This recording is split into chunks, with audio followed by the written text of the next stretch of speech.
نێچیروان بارزانی بۆچی دەیەوێت ببێتە سەرۆک کۆمار؟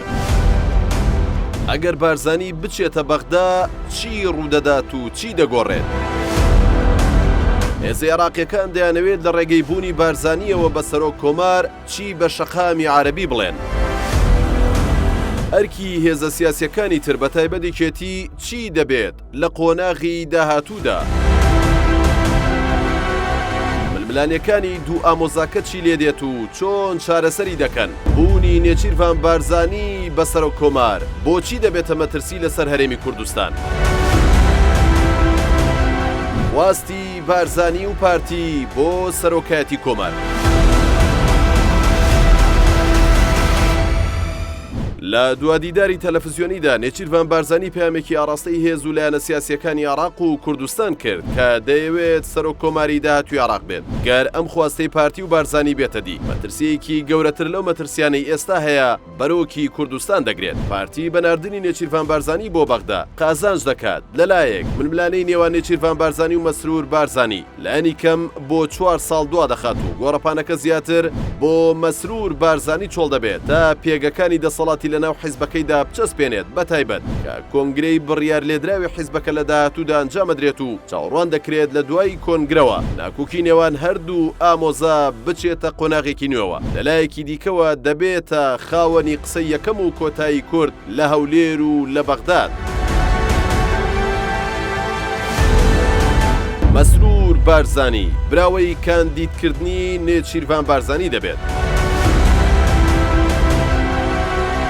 با کاندیدکردنی نێچیروان بۆ پۆستی سەرۆک کۆمار ئەو نزیکیەی نێوان نێچیروان و یەکێتی نامێنێت، چونکە لە 2005ەوە پۆستی سەرۆک کۆمار لا یەکێتی بوو و بە ئاسانی یەکێتی دەستبەرداری نابێت بۆ پارتی. لە بارودۆخێکی وهادا بەرەکەی مەسرور قازانج لە ململانەی نێوانێکێتی و نێچیروان ئەکات و گەر نێچیروان سەرکەوت ئەوە گۆڕەپانەکەیان بۆ چۆڵ دەبێت و گەر وەک جاری پێشوو پارتی شکستی هێنا ئەوە نێچیروان بارزانی لە یەکێتی دوور دەکەوێتەوە و بێگەی جەماوەری لە ناو پارتیشدا لاواز دەبێت. بێگومان هەندێک هێزولانی عێراقی و نێودەوڵەتی پشتگیری ئەم خواستەی پارتی دەکەن کە بە یەکجاری کارتی جیابوونەوەی کورد لە عێراق لە دەستی پارتی دەردەکەن و بە شەقامی عەرەبیش دەڵێن ئەوا سەرانی ڕیفراندۆم و سربەخۆیی و جیابوونەوەی کوردمان کێش کردەوە بۆ بەغداد. ڕەنگە پارتی لە بەرامبەر وەرگرتنی پۆستی سەرۆک کۆماری عێراق ئامادە بێت پۆستی سەرۆکی هەرێمی کوردستان بدات بە یەکێتی. بێگومان لە سای دەسەڵاتی پاوانخوازی و مەرکەزی مەسرور بارزانیدا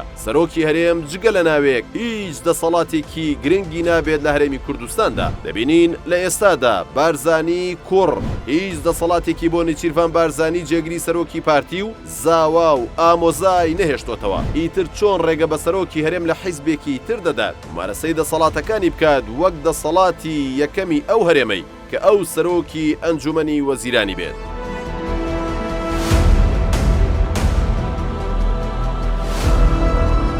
ئەرکی هێزە سیاسیەکان لەم قۆناغەدا چاودێران پێیان وایە لەم بارودۆخەدا ئەرکی یەکێتی ئەوەیە تەنها یەک کاندیدی بەهێزی هەبێت بۆ پۆستی سەرۆکایەتی کۆمار و هەردوو هاوسەرۆکی یەکێتی پشتیوانی تەواوی بکەن. هاوکات داوا لە حیزب و لایەنە سیاسیەکانی دیکەش بکەن لە پێناو فرەدەنگی و ڕەنگی کوردستان. پشتگیری لە کاندیدەکەی یەکێتی بکەن بۆ ئەوەی لەلایەک پۆستی سەرۆک کۆمار لە دەستی یەکێتی بمێنێتەوە و لەلایەکی تریشەوە پارسەنگی پەیوەندیەکان و بڕیار و سیاسەتی ناوخۆیی و دەرەکی هەرێم بە تەواوی لەلایەن یەک هێزەوە قۆرغ نەکرێت.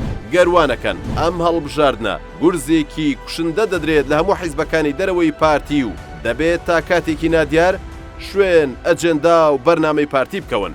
بوونی نێچیروان بارزانی بە سەرۆک کۆمار لەلایەن بەشێک لە شەقام و چاودێرانەوە وەک کردەیەکی خۆکوژی ناو دەنرێت، چونکە چوونی بۆ بەغدا گەر بە یەکجاریش قاچی لە فەرمانڕەوایی هەرێم نەبێت ئەوە بێهێز و کەم کاریگەری دەکات بە جۆرێک کە لەوانەیە بۆ هەر جوڵەیەکی سیاسی لە هەرێم پێویستی با ڕەزامەندی مام و ئامۆزاکەی بێت کە بڕیار بەدەستی حیزب و حکوومەتن.